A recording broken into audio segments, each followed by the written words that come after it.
Okay. अब हेर्नुहोस् त, अहिले हामी यसले सुरु गर्न गइरहेछौँ। एरर एरर्स भनौँ अथवा risk in testing of hypothesis.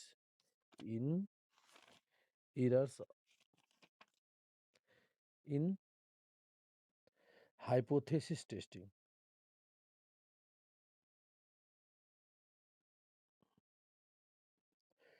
ल हेर्नुहोस्, यो टेस्टिङ अफ हाइपोथेसिसमा नि के भनेको छ, टेस्टिङ हाइपोथेसिसमा के भनेको छ, पहिला हाइपोथेसिस फर्मुलेट गरिन्छ। त हामीले कति थरीको हाइपोथेसिस फर्मुलेट गर्छौँ? एउटा नल हाइपोथेसिस फर्मुलेट गरेको हुन्छौँ, अर्को अल्टरनेटिभ हाइपोथेसिस फर्मुलेट गर्छौँ। र हाइपोथेसिस फर्मुलेट गरेपछि टेस्टिङ अफ हाइपोथेसिस प्रोसिजरले के गर्छ, यो दुइटैको भ्यालिडिटी टेस्ट गर्छ। अर्थात् भ्यालिडिटी कुन भ्यालिड छ, नल हाइपोथेसिस भ्यालिड हो कि अल्टरनेटिभ हाइपोथेसिस भ्यालिड हो, त्यसको टेस्ट गर्छ। त डिसिजन चाहिँ के हुनसक्छ, टेस्टिङ अफ हाइपोथेसिसले डिसिजन दिन सक्छ। के डिसिजन दिन सक्छ? नल हाइपोथेसिस एक्सेप्ट गर्न सक्छ। भनेको नल हाइपोथेसिसमा जे भनिएको छ स्टेटमेन्ट, त्यसलाई भ्यालिड मान्न सक्छ, भ्यालिड गर्न सक्छ टेस्टिङ अफ हाइपोथेसिसले, अथवा अल्टरनेटिभ हाइपोथेसिसमा भएकोलाई एक्सेप्ट गर्छ। म यो अल्टरनेटिभ हाइपोथेसिस दुईटा जम्मा टोटल त हामीसँग नल हाइपोथेसिस अर्को अल्टरनेटिभ हाइपोथेसिस भनिन्छ। नल एकछिन एकछिन म एनालाइसिस यहाँ छुट्टै रफमा गर्छु ल। यो नल हाइपोथेसिस एक्सेप्ट भन्नुको अर्थ रिजेक्ट अल्टरनेटिभ हाइपोथेसिस लेख्न मिल्छ, र रिजेक्ट अनि रिजेक्ट नल हाइपोथेसिस भनेको एक्सेप्ट अल्टरनेटिभ हाइपोथेसिस लेख्न मिल्छ कि मिल्दैन? पहिला यतातिर यो यसमा ध्यान दिउँ पहिला, यो त्यसपछि यसको कन्टिन्यू गरौँला। हामीसँग जम्मा टोटल दुईटा हाइपोथेसिस सेटअप गर्छौँ। केमा? टेस्टिङ अफ हाइपोथेसिसमा। र यो दुइटै कम्प्लिमेन्ट्री प्रकृतिको हुन्छ। त यो एक्सेप्ट गर्नुको अर्थ यो रिजेक्ट गर्नु हो, त्यतिकै बुझिन्छ। यसलाई यो भ्यालिड हुनुको अर्थ यो इनभ्यालिड हुनु हो। अर्थात् टेस्टिङ अफ हाइपोथेसिसले यसलाई एक्सेप्ट गरेको छ भने यसलाई रिजेक्ट गरेको छ भन्नै पर्दैन। अर्थात् नल हाइपोथेसिस एक्सेप्ट हुनुको मिनिङ नै अल्टरनेटिभ हाइपोथेसिस रिजेक्ट हुनु हो। अर्को यदि यो रिजेक्ट भएको छ, यसको मिनिङ यो एक्सेप्ट हुनु हो। बुझ्नुभयो? त्यही भएर कुनै ठाउँमा नल हाइपोथेसिस एक्सेप्ट छ भने कुनै ठाउँमा रिजेक्ट एच नट लेख्दा कुरा उही हो, मिनिङ उही हो भन्ने सधैँ बुझ्नु होला। म यहाँनिर के गर्छु, नल र अल्टरनेटिभ नलेखेर दुइटै नलकै टर्ममा लेख्छु। Accept null hypothesis, accept alternative भनेकै रिजेक्ट के हो त? रिजेक्ट नल हाइपोथेसिस भन्दा पनि भयो। रिजेक्ट नल हाइपोथेसिस भनेकै एक्सेप्ट एच भनौँ नि। त तपाईँको हाइपोथेसिस टेस्टिङको डिसिजन यो दुईटा मध्ये कुनै एउटा हुनसक्छ। डिसिजन तपाईँको यो दुईटा मध्ये एउटा हुनसक्छ। हाइपोथेसिस टेस्टिङ गरिसकेपछिको फाइनल रिजल्ट कि त हाइपोथेसिस टेस्टिङले ल नल हाइपोथेसिसलाई एक्सेप्ट गर भन्न सक्छ, अथवा नल हाइपोथेसिस रिजेक्ट गर भन्न सक्छ। नल हाइपोथेसिस रिजेक्ट भन्नुको अर्थ अल्टरनेटिभलाई एक्सेप्ट गर भन्न सक्छ। डिसिजन त दुईटा मध्ये एउटा मात्र डिसिजन गर्ने हो टेस्टिङ अफ हाइपोथेसिसले। र यो दुइटै कम्प्लिमेन्ट्री प्रकृतिको हुन्छ, यो थाहा छ। वास्तविकता पनि एक्चुअल सिचुएसन पनि तपाईँको हेर्नुहोस्, एक्चुअल वास्तविकता पनि real actual situation real situation चाहिँ कि नल हाइपोथेसिस ट्रु हुनसक्छ, नल हाइपोथेसिस ट्रु हुन्छ, अथवा नल हाइपोथेसिस फल्स हुन्छ। अब फेरि हेर्नुहोस्, null hypothesis true null hypothesis भनेको ट्रु नल हाइपोथेसिस भन्ने बित्तिकै अल्टरनेटिभ हाइपोथेसिस फल्स हुनु हो नि। वास्तविकतामा ट्रु नल हाइपोथेसिस जे भनेको छ त्यो यदि सत्य छ भने H1 फल्स छ भन्नै पर्दैन, H1 त्यतिकै फल्स हो। अथवा अल्टरनेटिभ हाइपोथेसिस ट्रु भइरहेछ वास्तविकतामा भने नल हाइपोथेसिसको स्टेटमेन्ट फल्स छ भन्नै पर्दैन, किनभने यो दुइटै अपोजिट प्रकृतिको हुन्छ। त रियल सिचुएसन यो छ, रियल सिचुएसन यो छ। जे वास्तविक छ त्यही कुरो यो हाइपोथेसिस टेस्टिङमा एक्सेप्ट गरियो भने हाइपोथेसिस टेस्टिङले करेक्ट डिसिजन गरेको भन्ने हामी बुझ्छौँ। नल हाइपोथेसिस यहाँनिर ट्रु छ र हाइपोथेसिसले टेस्टिङ अफ हाइपोथेसिसले पनि यही कुरा एक्सेप्ट गरेको छ, यो करेक्ट डिसिजन गर्यो हाइपोथेसिसले गर्छ प्राय। र यदि नल हाइपोथेसिस फल्स छ वास्तवमा, र त्यो फल्स हाइपोथेसिसलाई रिजेक्ट गरेको छ भने करेक्ट डिसिजन गर्यो नि त, किनभने फल्सलाई त साँच्चीकै रिजेक्ट नै गर्नुपर्ने। करेक्ट डिसिजन गर्यो, करेक्ट डिसिजन। तर यो त युजुअली यही नै गर्दो रहेछ डिसिजन। कस्तो टेस्टिङ अफ हाइपोथेसिसले सधैँ ट्रु युजुअली के गर्छ भन्दाखेरि, यदि नल हाइपोथेसिस करेक्ट छ, रियल रियल टर्ममा वास्तविकता जे छ त्यसलाई एक्सेप्ट गर्छ। यदि वास्तविक रियल नल हाइपोथेसिस ट्रु छ भने त्यसलाई एक्सेप्ट गर्छ। नल हाइपोथेसिस यदि फल्स छ वास्तवमा भने त्यसलाई रिजेक्ट गरिदिन्छ। कसले? टेस्टिङ अफ हाइपोथेसिस प्रोसिड्योरले। तर स्याम्पल इन्फर्मेसनबाट यो डिसिजन प्रोसिड्योर चाहिँ स्याम्पल अब्जर्भेसनमा आधारित हुने भएकोले कहिलेकाहीँ टेस्टिङ अफ हाइपोथेसिस फेल खान्छ, अर्थात् रङ डिसिजन दिन पुग्छ। कहिलेकाहीँ रङ डिसिजन दिन पुग्छ। त्यो रङ डिसिजन कस्तो बेला? वास्तविकतामा फल्स छ नल हाइपोथेसिस, तर कहिलेकाहीँ के गर्छ, स्याम्पल इन्फर्मेसन थोरै स्याम्पल सेलेक्सन गर्ने भएकोले गर्दा बाइचान्स के हुन्छ भन्दाखेरि त्यो स्याम्पलले के भनिदिन्छ, एक्सेप्ट गर भनिदिन्छ, जबकि वास्तविकतामा त्यो फल्स हो, एरर गरिदिन्छ, रङ डिसिजन दिने चान्स भयो, रङ डिसिजन भयो। कहिलेकाहीँ है त्यसको युजुअली यो हुँदैन, तर समटाइम्स यस्तो हुन सक्ने सम्भावनालाई नकार्न सकिन्न। यसको चान्स थोरै भए पनि हुन सक्छ। कहिलेकाहीँ के हुन्छ, ट्रु किन हुन सक्छ, सम्भावना किन हुन्छ, म रिपिटेडली भनिरहेको छु कि यो हुन सक्ने सम्भावना एउटै कारणले हो, पुरै जसको बारेमा हामीले सेटिङ अफ हाइपोथेसिस गरेको छौँ त्यसबाट थोरै स्याम्पल सिलेक्सन गरेर हामीले टेस्टिङ अफ हाइपोथेसिस गर्दैछौँ, जसले गर्दा एरर स्वाभाविक छ। नल हाइपोथेसिस ट्रु हुँदा रिजेक्ट गरिदिन्छौँ कहिलेकाहीँ। टेस्टिङ अफ हाइपोथेसिसले के गरिदिन्छ, ट्रु हुँदाहुँदै नल हाइपोथेसिस ट्रु छ त्यही पनि रिजेक्ट गर्न पुग्छ, यसलाई रङ डिसिजन दिन पुग्छ, रङ डिसिजन दिन पुग्छ कहिलेकाहीँ। भनेपछि दुई थरीको रिस्क अथवा दुई थरीको इरर, दुई थरीको प्रकृतिको इरर यहाँनिर जेनेरेट हुन सक्ने सम्भावना देखियो टेस्टिङ अफ हाइपोथेसिस गर्दा। स्याम्पल इन्फर्मेसनबाट टेस्टिङ हाइपोथेसिस प्रोसिड्योर दिएको छ, र यसरी टेस्टिङ अफ हाइपोथेसिस गर्दा दुई प्रकृतिको इरर यहाँ एराइज हुन सक्ने देखियो। एउटा फल्स नल हाइपोथेसिसलाई एक्सेप्ट गर्न सक्ने सम्भावना देखियो, यो एरर, एक थरीको एरर यो देखियो, एरर हुन सक्ने सम्भावना, रिस्क छ। अर्को वास्तविकतामा ट्रु नल हाइपोथेसिस हुँदाहुँदै पनि रिजेक्ट गर्न सक्ने सम्भावना देखियो। यहाँ पनि इरर, भनेपछि दुई थरीको इरर हुने सम्भावना देखियो। करेक्ट डिसिजनको चान्स त धेरै नै छ, तर समटाइम्स यस्तो इरर हुने सम्भावना, एराइज हुने सम्भावना देखियो। अब हेर्नुहोस्, यो एररलाई, यो जुन छ नि यहाँ नल हाइपोथेसिस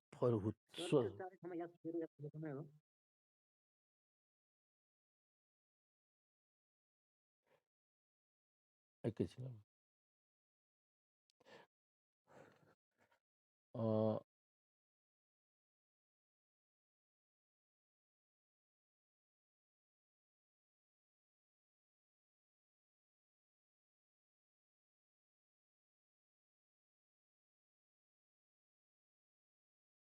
ल। अब हेर्नुहोस्, यो दुई प्रकृतिको इरर, यो जुन प्रकृतिको इरर छ नि यसलाई भन्छ टाइप फर्स्ट इरर भन्ने गरिन्छ, र यसलाई भन्छौँ हामीले type second error.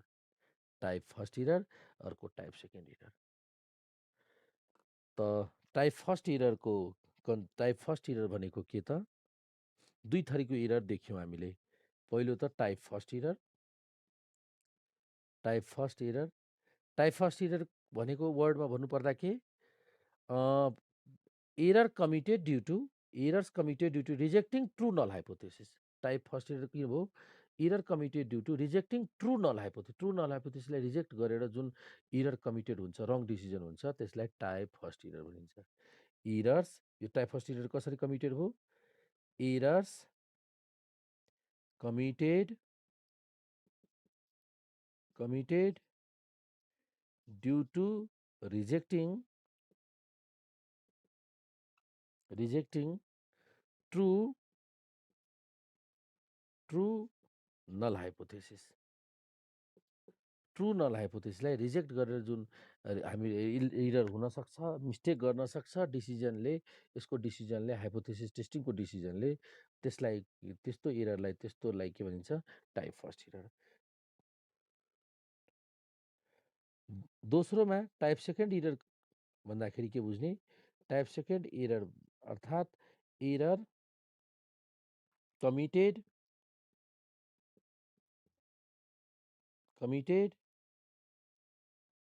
Due to accepting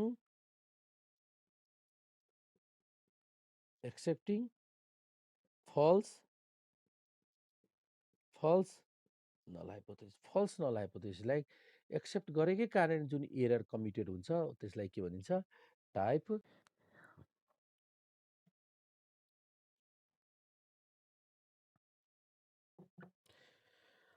अब हामीले एउटा इम्पोर्टेन्ट टर्म अर्को इम्पोर्टेन्ट टर्म लेख्न गइरहेछौँ, लेभल अफ सिग्निफिकेन्स।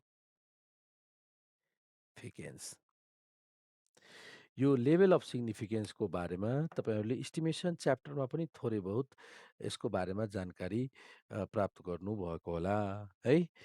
यो लेभल अफ सिग्निफिकेन्स खास के हो त अल्फा हो भन्ने कुरो तपाईँलाई थाहा छ। इस्टिमेसन च्याप्टरमा पढेको आधारबाट तपाईँले के भन्नुहुन्छ, लेभल अफ सिग्निफिकेन्स अल्फा। यसलाई रिस्क पनि भनिन्छ भन्ने कुरो पनि तपाईँलाई थाहा छ, रिस्क एरर पनि भनिन्छ। र तपाईँले अर्को कुरो के थाहा छ, लेभल अफ यो तपाईँको थाहा भएको कुरा म रिपिट गर्छु, अल्फा भनेको level of significance. 1 minus alpha भनेको तपाईँहरूले के पढ्नु भएको छ, लेभल अफ कन्फिडेन्स होइन, लेभल अफ कन्फिडेन्स। फेरि यसको बारेमा लेभल अफ सिग्निफिकेन्सलाई हामीले रिस्क पनि भनेको थियौँ, रिस्क अल्फा क्यालकुलेसन गरेको थियौँ नि, रिस्क क्यालकुलेसन गरेको थियौँ। अब अर्को कुरो हामीले के त्यहाँ पढेको थियौँ इस्टिमेसनमा, कन्फिडेन्स लेभल अफ कन्फिडेन्स नतोकिएको अवस्थामा कति एजुम गर्ने भनेको थियौँ हामीले, 95% एजुम गर्ने गरेका थियौँ, त कन्फिडेन्स लेभल 95% एजुम भन्नुको अर्थ कति percent level of significance assume हुनु हो, यो 95% यो एक अर्कासँग कम्प्लिमेन्ट्री भ्यालु छ, 5% रिस्क हुनु हो है त। यो 5% रिस्क अर्थात् 95%मा यदि हामीले इस्टिमेसन गर्दैछौँ भने, इस्टिमेट गरेको छौँ भने यसको मिनिङ के हुन्छ कि जुन इस्टिमेट गरेको छौँ रिजल्ट, त्यो रिजल्ट रङ हुने चान्स पनि 5% छ है, साइड बाई साइड। करेक्ट हुने चान्सेस 95% छ भने त्यो जुन इस्टिमेसन जुन पपुलेसन प्यारामिटरको इस्टिमेट गर्छौँ त्यो इस्टिमेसन भ्यालु रङ हुन सक्ने चान्स पनि कति छ, 5% छ भन्ने कुरो पनि हामीले ओभरअलमा बुझेको थियौँ। त्यहाँ इस्टिमेसनको कुरा भयो। ठिक हाइपोथेसिस टेस्टिङमा पनि यो अल्फा जुन छ नि, लेभल अफ सिग्निफिकेन्स, यो रिस्क नै हो। कुन रिस्क हो त, अल्फा भनेको यहाँनिर here in a testing of hypothesis, in testing of hypothesis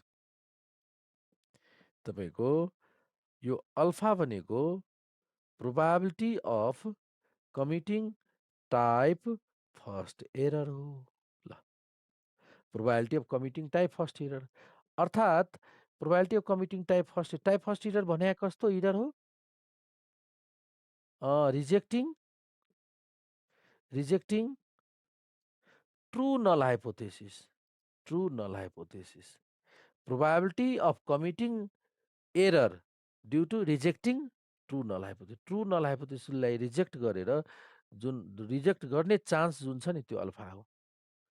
type first error भनेको ट्रु नल हाइपोथेसिसलाई रिजेक्ट गर्न सक्ने चान्सलाई अल्फा भनिन्छ, टाइप फर्स्ट इरर। यस्तो प्रकृतिको रङ डिसिजनलाई अल्फा भनिन्छ र यसलाई लेभल अफ सिग्निफिकेन्स पनि भन्छौँ। अब हेर्नुहोस्, यहाँ पनि हाइपोथेसिस टेस्टिङमा पनि एडभान्समा यसलाई स्पेसिफाई गरेको हुन्छ हेर्नुहोस्। त यो भयो प्रोबाबिलिटी अफ मेटिङ। अल्फालाई अर्को शब्दमा के भन्छौँ? यो के हो त? यो त रङ डिसिजन हो। रिजेक्टिङ न true null hypothesis, true null हाइपोथेसिसलाई रिजेक्ट गरिदियो भने त्यसको प्रोबाबिलिटी भनेपछि प्रोबाबिलिटी अफ रङ डिसिजन हो यो, रङ डिसिजन। त अल्फा भनेको खास probability of committing wrong decision हो, probability of committing wrong decision. Alpha भनेको सजिलो भाषामा भन्नुपर्दा के हो त? Probability of committing wrong decision हो। हेर्नुहोस् है, probability of committing wrong decision हो। यो रङ डिसिजन भनेको कस्तो रङ डिसिजन? रिजेक्ट नल हाइपोथेसिसलाई नै रिजेक्ट गरिदिने, ट्रु नल हाइपोथेसिसलाई, सत्यतालाई, जुन सत्य छ नि, ट्रु छ, हो त्यसलाई नै रिजेक्ट गरिदिने कहिलेकाहीँ हुन्छ, र त्यसलाई के भनिन्छ? त्यो त्यो त्यस्तो एरर, यो रङ डिसिजन गर्ने प्रोबाबिलिटी अल्फा हो। अब हेर्नुहोस्, यहाँनिर हरेक हाइपोथेसिस टेस्टिङमा अल्फाको लेभल स्पेसिफाई गरिएकै हुन्छ है त, अलरेडी स्पेसिफाइड। यसको alpha in hypothesis problem in most of hypothesis problem, the value of alpha has specified, has already specified, अथवा specified in advance, already specified है त। ल यसको बारेमा मोस्ट अफ हाइपोथेसिसमा स्पेसिफाइड छ। मोस्ट कमनली युज्ड तपाईँको most commonly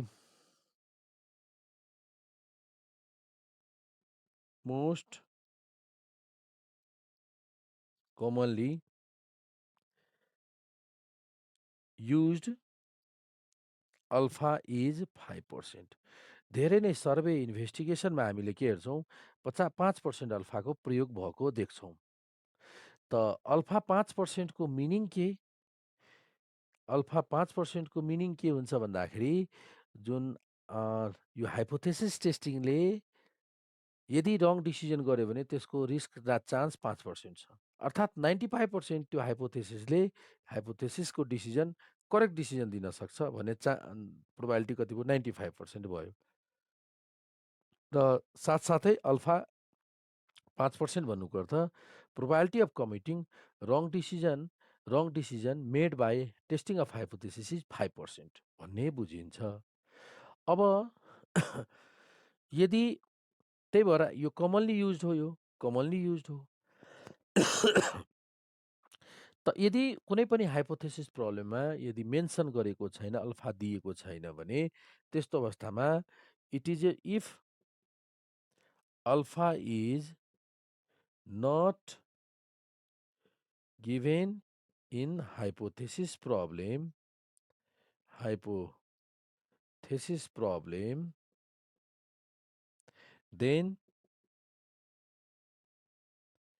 then it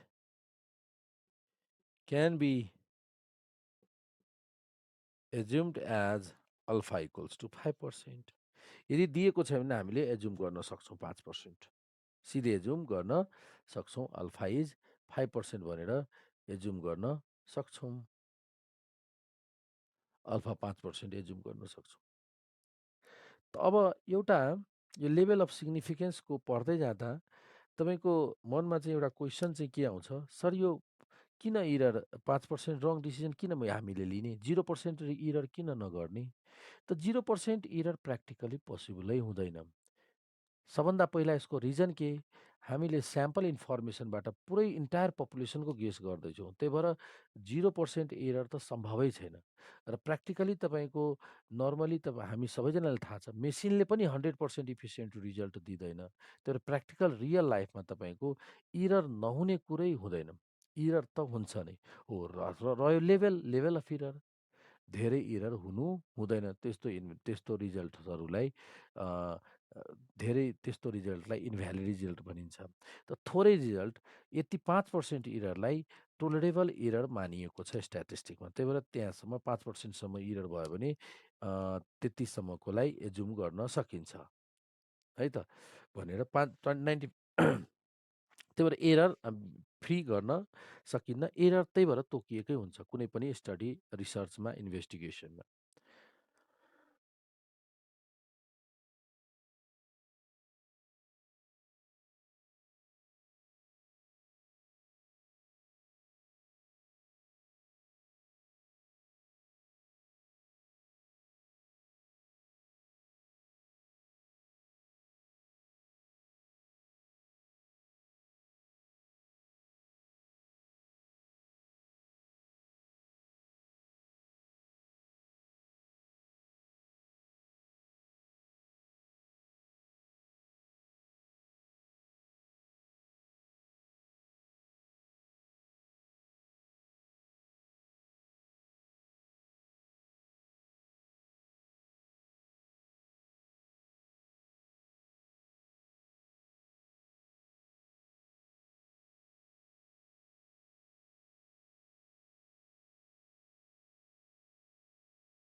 हेर्नुहोस्, अर्को इम्पोर्टेन्ट टर्म छ टेस्ट स्ट्याटिस्टिक। यो पनि धेरै प्रयोग गर्छौँ यो वर्डको, यो हाइपोथेसिस टेस्टिङमा। Test statistic.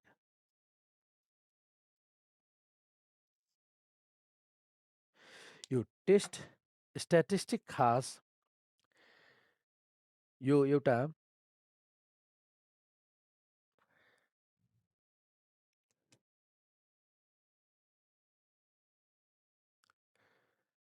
यो एउटा भ्यालु हो जुन हामीले स्याम्पल डाटाबाट क्याल्कुलेसन गर्छौँ। स्याम्पल इन्फर्मेसनबाट यो टेस्ट स्ट्याटिस्टिकको भ्यालु क्याल्कुलेसन गर्ने गर्छौँ। पहिले यहाँबाट सुरु गरौँ, है त?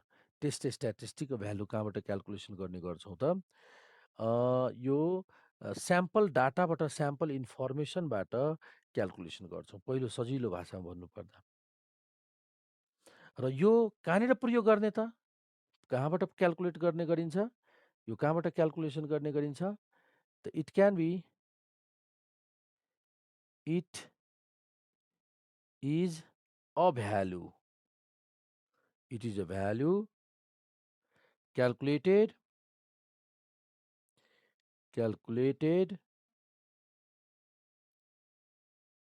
from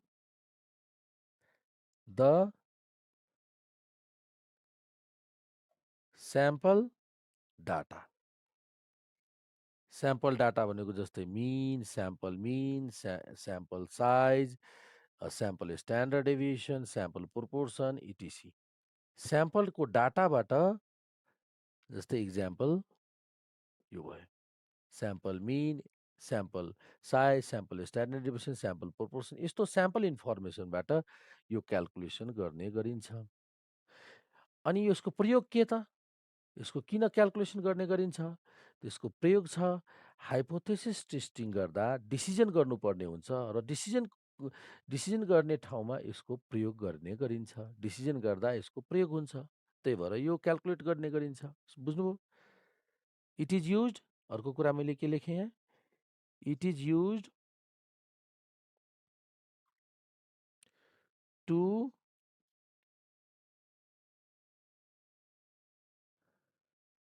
it is used to make decision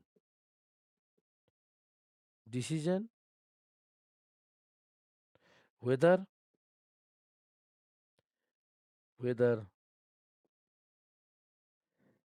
H0 is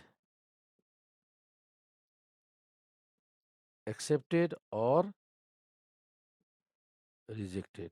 null hypothesis accept गर्ने हो कि रिजेक्ट गर्ने हो त्यसको डिसिजन मेकिङको लागि टेस्ट स्ट्याटिस्टिकको प्रयोग गरिन्छ। यो टेस्ट स्ट्याटिस्टिक एउटा स्याम्पलिङ डिस्ट्रिब्युसन पनि हो। यो एउटा स्याम्पलिङ डिस्ट्रिब्युसन हो। It is a sampling distribution. यो एउटा टेस्ट स्ट्याटिस्टिक एउटा स्याम्पलिङ डिस्ट्रिब्युसन हो है। स्याम्पलिङ डिस्ट्रिब्युसन भनेको जस्तै हामीले स्याम्पलिङ डिस्ट्रिब्युसनको युजुअली डाटा यस्तो हुन्छ, फिगर दिन्छ। जस्तै जेड एउटा स्याम्पलिङ डिस्ट्रिब्युसन हो, जेड है। जेडको भ्यालु कहाँदेखि -इन्फिनिटीदेखि +इन्फिनिटीसम्म हुन्छ र बिचमा जेडको भ्यालु 0 हुन्छ, थाहा छ हामीलाई, हो कि नै? त जेड पनि एउटा स्याम्पलिङ डिस्ट्रिब्युसन नै हो। जेड पनि एक किसिमको टेस्ट स्ट्याटिस्टिक हो। त अब हेर्नुहोस्, टेस्ट स्ट्याटिस्टिक क्याल्कुलेसन गर्ने जेनरल फर्मुला चाहिँ पहिला लेखौँ है त। जस्तै टेस्ट स्ट्याटिस्टिक लेख्ने जेनरल फर्मुला छ, तल लेख्छु म। टेस्ट स्ट्याटिस्टिक लेख्ने क्याल्कुलेट गर्ने जेनरल फर्मुला छ। अहिले हामीले यति मात्र बुझ्दा भयो। यो मैले एडिसनल कुराहरू लेखिरहेको छु है। तपाईँले टेस्ट स्ट्याटिस्टिकको बारेमा के जानकारी पाउने? यो स्याम्पल, यस्तो स्याम्पल इन्फर्मेसनबाट क्याल्कुलेसन गर्ने भ्यालु हो, क्याल्कुलेटेड भ्यालु हो। र यो कहाँ प्रयोग गर्ने त? डिसिजन गर्नलाई प्रयोग गर्ने। नल हाइपोथेसिस एक्सेप्ट गर्ने हो कि रिजेक्ट गर्ने हो भन्ने कुरो प्रयोग गर्ने। यो दुईटा कुरा टेस्ट स्ट्याटिस्टिकको बारेमा हामीले बुझ्दा सफिसियन्ट छ। बुझ्नुभयो? यो टेस्ट स्ट्याटिस्टिक अब यो नथपौँ बरु। यो स्याम्पलिङ डिस्ट्रिब्युसन यसले कन्फ्युज। यो थप्दैन। X bar s, small s, धेरै कुरा जान।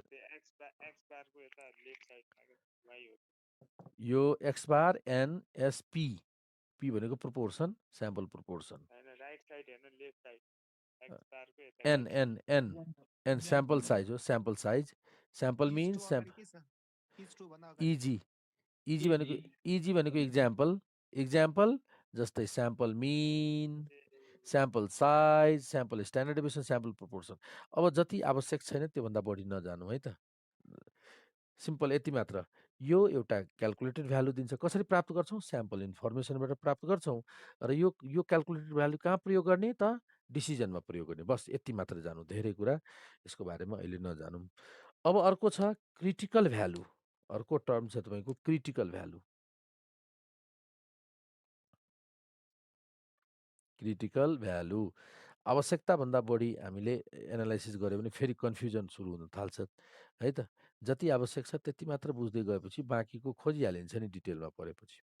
ल, तब क्रिटिकल भ्यालु पनि यो चाहिँ के छ भन्दाखेरि तपाईँको टेबुलेटेड भ्यालु हो। यो it is a tabulated value obtained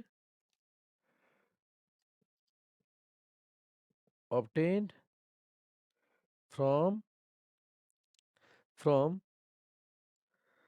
the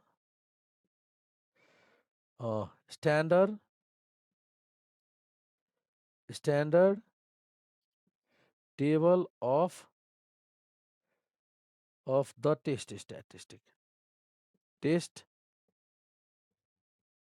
statistic. बुझ्नुभयो? यो कस्तो भन्दाखेरि यो टेबुलेटेड भ्यालु हो। यो चाहिँ कहाँबाट प्राप्त गर्ने? टेस्ट स्ट्याटिस्टिक स्ट्यान्डर्ड टेबल हुन्छ। जस्तै फर इक्जाम्पल मानौँ हामीले जेड क्याल्कुलेसन यो टेस्ट स्ट्याटिस्टिकमा जेड क्याल्कुलेसन गऱ्यौँ, क्याल्कुलेटेड आयो, भ्यालु आयो, क्याल्कुलेट गरेर कहाँबाट क्याल्कुलेट गरेर त? स्याम्पलबाट क्याल्कुलेट गरेर जेडको भ्यालु आयो।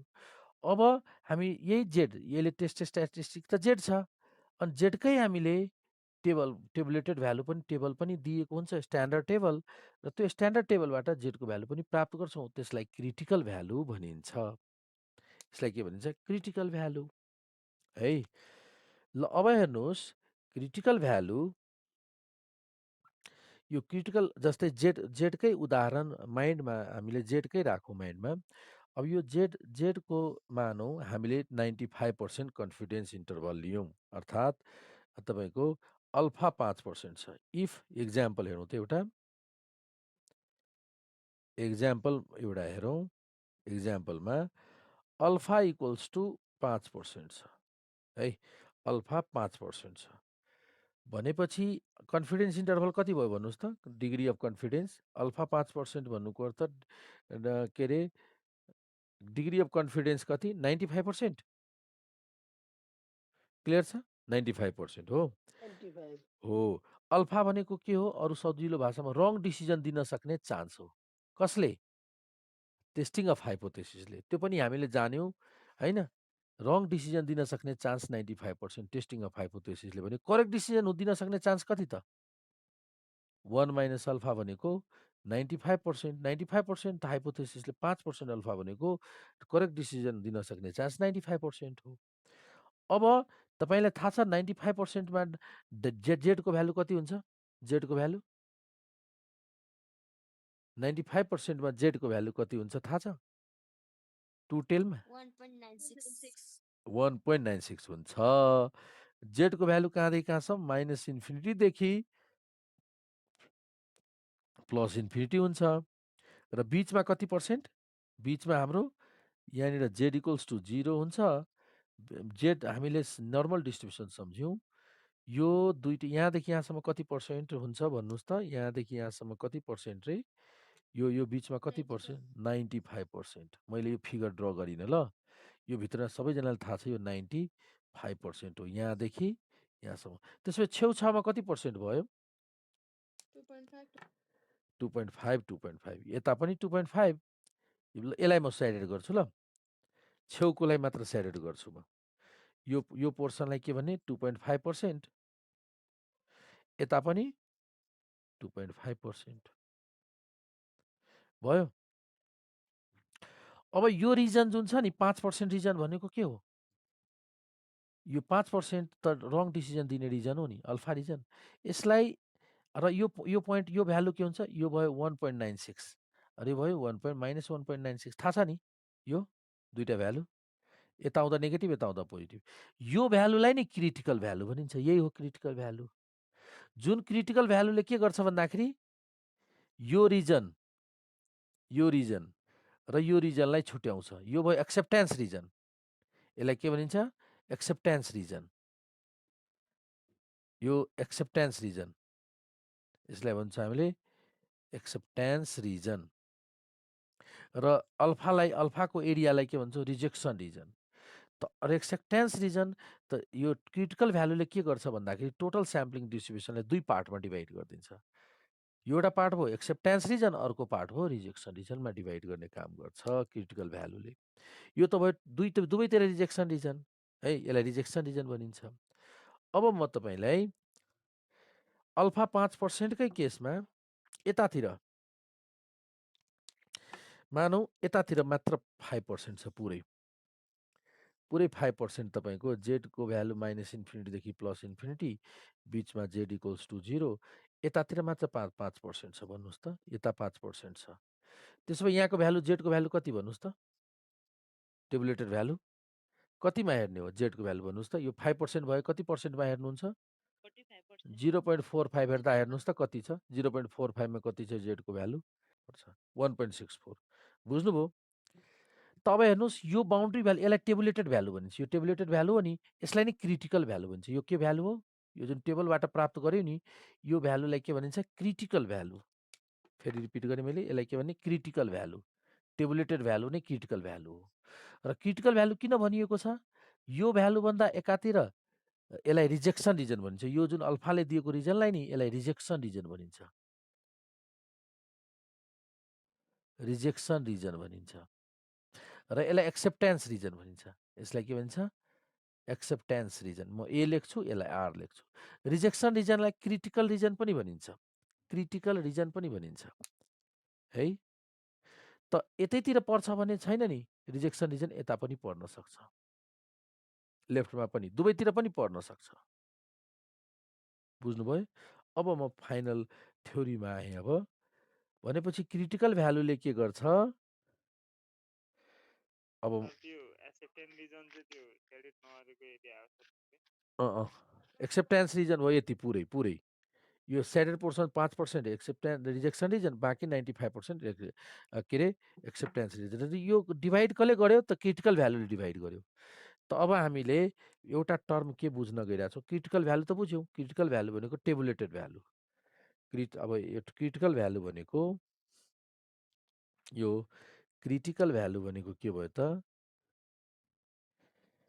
क्रिटिकल भ्यालु यसको बारेमा त भनिसक्यौँ। क्रिटिकल भ्यालु एउटा टेबुलेटेड भ्यालु हो जुन स्ट्यान्डर्डबाट टेबल। यसले के गर्छ? क्रिटिकल भ्यालुले के गर्छ? It divides the sampling distribution. यो फिगरलाई स्याम्पलिङ डिस्ट्रिब्युसन भन्ने। Sampling distribution curve. जस्तै स्याम्पलिङ डिस्ट्रिब्युसन यहाँनिर कुन भयो? जेड। स्याम्पलिङ डिस्ट्रिब्युसन यहाँनिर के भयो? जेड होइन र?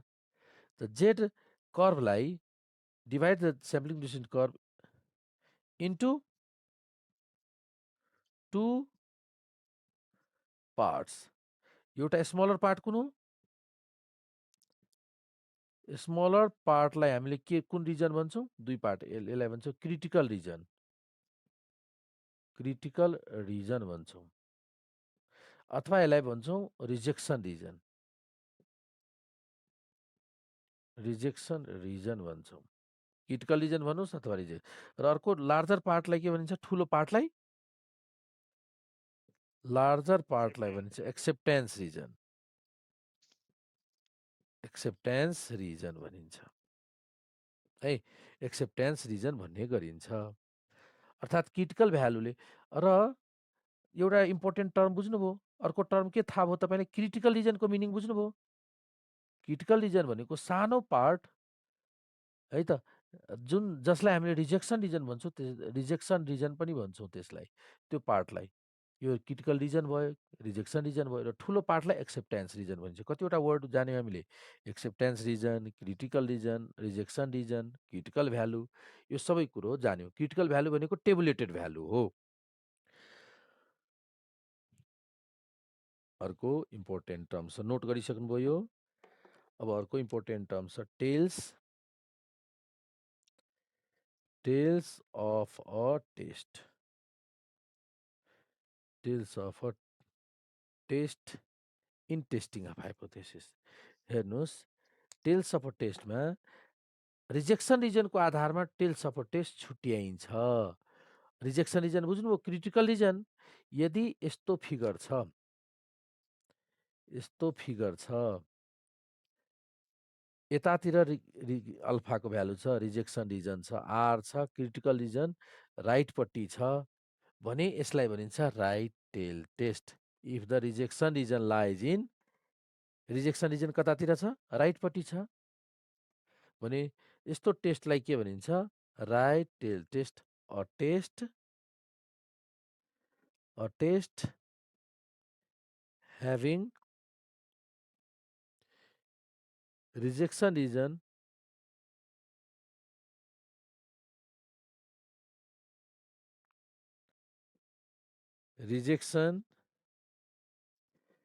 region on the right side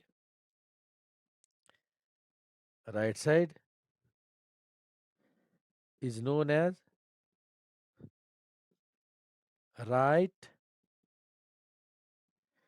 tailed test कसैले भन्छ राइट टेल टेस्ट हो ठ्याक्कै तपाईँले के बुझ्नुहुन्छ ओके रिजेक्सन रिजन राइटपट्टि परेको होला अल्फाको भ्यालु कतातिर परेको छ राइटपट्टि परेको छ पक्कै पनि परेको छ भन्ने बुझ्नुहुन्छ राइट टेल टेस्टको मिनिङ ठ्याक्कै हामीले के इमेजिन गर्न सक्छौँ बुझ्नुभयो अब लेफ्ट टेल टेस्ट कसैले भनेको छ भने त हामीले के बुझ्छौँ a test having rejection region कतातिर on the left side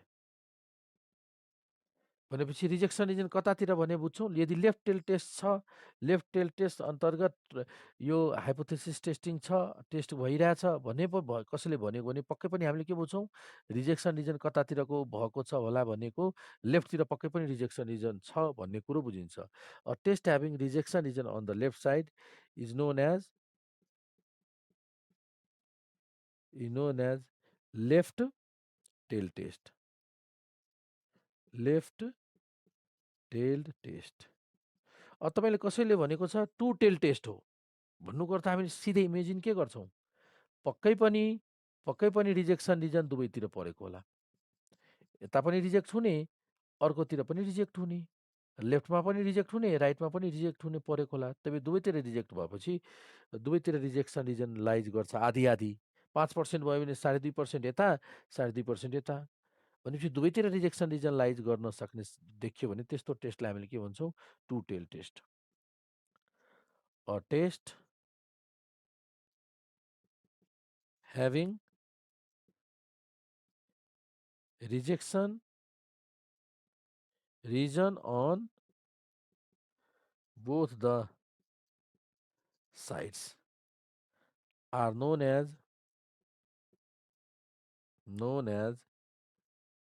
two tailed test two tail test अब सर यो चाहिँ के हैन फिगरमा दिन्छ कि हामीले क्वेशनबाट थाहा पाउने हो राइट र लेफ्ट भनेर होइन कसैले अहिले यति मात्र बुझ्नुहोस् कसैले भन्यो लेफ्ट टेल टेस्ट अन्तर्गतको यो हाइपोथेसिस टेस्ट हो ठ्याक्कै तपाईँले इमेजिन के गर्नुहुन्छ ओके यो रिजेक्सन रिजन पक्कै पनि लेफ्टतिर होला फिगर रिजेक्सन रिजन मानौ अल्फाको भ्यालु 5% छ भने पक्कै पनि अल्फा कतातिर होला 5% लेफ्टतिर होला बाँकी यतातिर 95% एक्सेप्टेन्स रिजन 95% राइटपट्टि होला भने बुझ्छौँ यदि कसैले भनेको छ टु टेल टेस्ट अन्तर्गत अल्फा 5% छ र टु टेल टेस्ट अन्तर्गत टेस्ट गरिरहेछ तपाईँ ठ्याक्कै इमेजिन के गर्नुहुन्छ 5% छ भने पक्कै पनि 2.5% लेफ्टमा अथवा 2.5% राइटमा होला बिचमा चाहिँ एक्सेप्टेन्स रिजन छ भन्ने बुझ्नुहुन्छ दुवैतिर रिजेक्सन रिजन छ भन्ने बुझ्नुहुन्छ यो मिनिङ यो भयो कसैले भनेको छ राइट टेल टेस्ट त पक्कै पनि तपाईँले के बुझ्नुहुन्छ ओके रिजेक्सन रिजन जुन छ नि अल्फाको पार्ट एरिया त्यो कतातिर पर्छ राइटपट्टि परेको होला भने ठ्याक्कै इमेजिन गर्नुहुन्छ यति मात्र जान्नुहोस् न राइट टेल टेस्टको मिनिङ त्यसको अर्थ रिजेक्सन रिजनसँग रिलेट गरेर हामी बुझ्न सक्छौँ बुझ्नुभयो यो?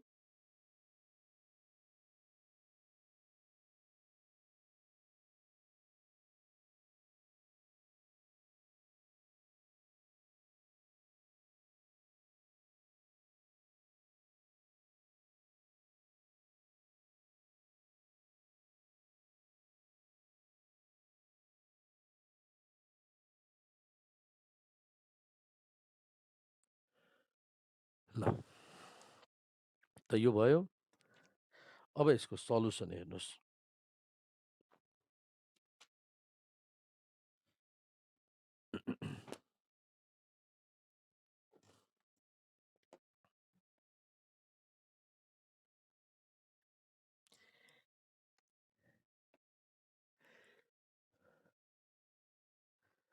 ल अब यो right tail test left tail test कसरी थाहा पाउने ल त्यसको डिटेक्ट गर्ने तरिका how detect to detect tails of a test how to detect how to detect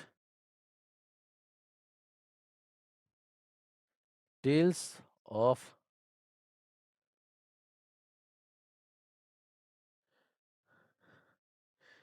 tells of a test in in hypothesis testing problem.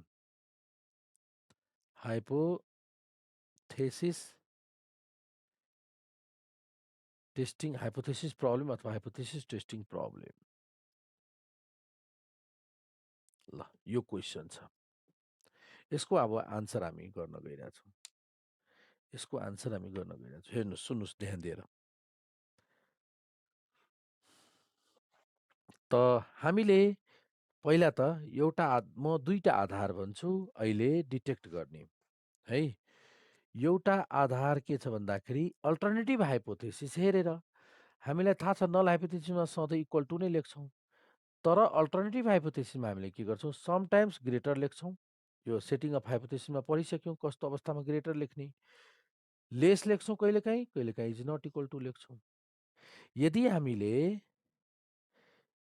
Null alternative हाइपोथेसिसमा यो की points है, is not equal to लेखेको छौँ भने यहाँबाट थाहा पाउँछौँ इज नट इक्वल टु भनेको lace पनि रिजेक्ट, के अरे नल हाइपोथेसिस। यहाँ हेर्नुहोस्, पहिला यति डाइरेक्ट हेरौँ। इज नट इक्वल टु लेखेको छ भने यो चाहिँ टु टेल्ड टेस्ट भन्छौँ यसलाई, है त।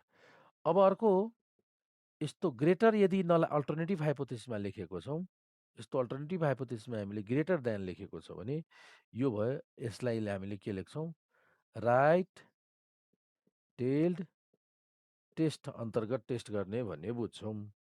यदि लेस देन लेखेको छ भने लेफ्ट कुनमा, अल्टरनेटिभ हाइपोथेसिसमा, इन अल्टरनेटिभ हाइपोथेसिस, यो कहाँनिर, इन H1 मा है, यस्तो लेखेको छ भने लेफ्ट टेल्ड टेस्ट भन्ने बुझ्छौँ, डिटेक्ट गर्छौँ। बुझ्नुभयो? अब फेरि हामीले अर्को डिटेक्ट गर्ने किवर्डबाट पनि डिटेक्ट गर्न सक्छौँ। किवर्डबाट, यो त अल्टरनेटिभ हाइपोथेसिस हेरेर भयो। अब किवर्डबाट पनि हामीले डिटेक्ट गर्न सक्छौँ, किवर्ड्सबाट पनि। ल, किवर्डबाट पनि लेफ्ट टेल टेस्ट हो यो हाइपोथेसिस प्रब्लम कि राइट टेल टेस्टमा आधारित हाइपोथेसिस प्रब्लम हो कि वान टेल भन्ने, लेफ्ट र राइटलाई युजुअली हामीले वान टेल टेस्ट पनि भन्छौँ। यसलाई हामीले यसलाई collectively called one tailed test. अब हेर्नुहोस्, right tail test, left tail test कसरी हामीले थाहा पाउने, त्यो किवर्ड हेर्नुहोस्। हाइपोथेसिस प्रब्लममा भयो, यी किवर्ड भेट्यो भने लेफ्ट टेल, यी किवर्ड भेट्यो भने, के अरे वान टेल, यी किवर्ड भेट्यो भने टु टेल भन्न सक्छौँ। वान टेल र टु टेल छुट्याउने किवर्ड म तपाईँलाई लेखिदिन्छु। Some most commonly used words which are useful to detect one tailed, to detect one tailed test and two tailed test are as follow. ल, त एउटा के हो त, फर्स्टमा वो टु टेल टेस्ट आइडेन्टिफाई गर्ने किवर्ड, टु डिटेक्ट अथवा फर टु टेल्ड टेस्ट। यसको लागि किवर्ड्सहरू हेर्नुहोस्। यसको लागि किवर्ड्सहरू जस्तै किवर्ड चेन्ज, किवर्ड हाइपोथेसिस प्रब्लममा हेऱ्यो भने चेन्ज भयो, difference word, differed word, same word, equal to word है त exactly word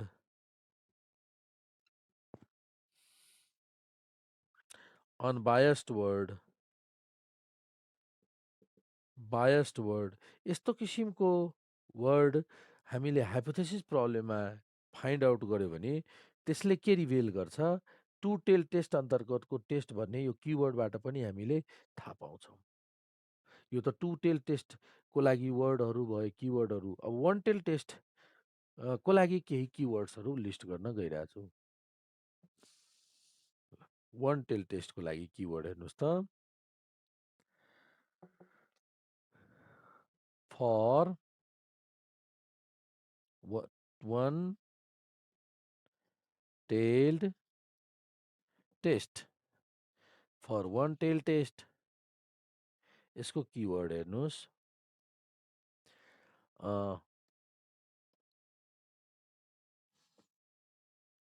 less than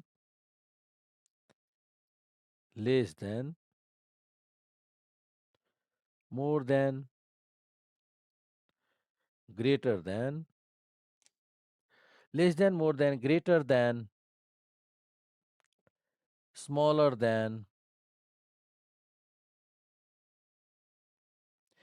higher than lower than यस्तै वर्डहरू higher lower superior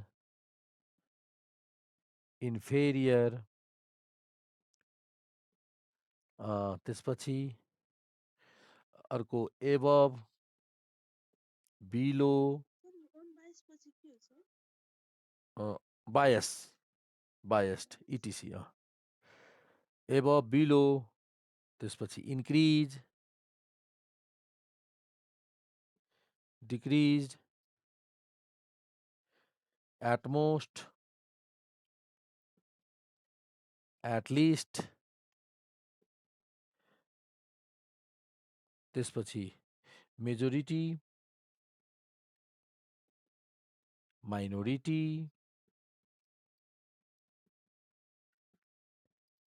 better code त कन्ठै हुन्न नि सर होइन यो नेचर नै म एउटा डाइरेक्सन म देखाइदिन्छु इफेक्टिभ इन्हान्स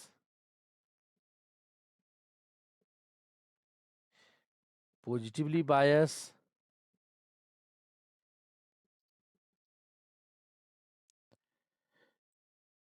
त्यसपछि ओन्ली अनि यस्तो साइलेन्टली क्लेम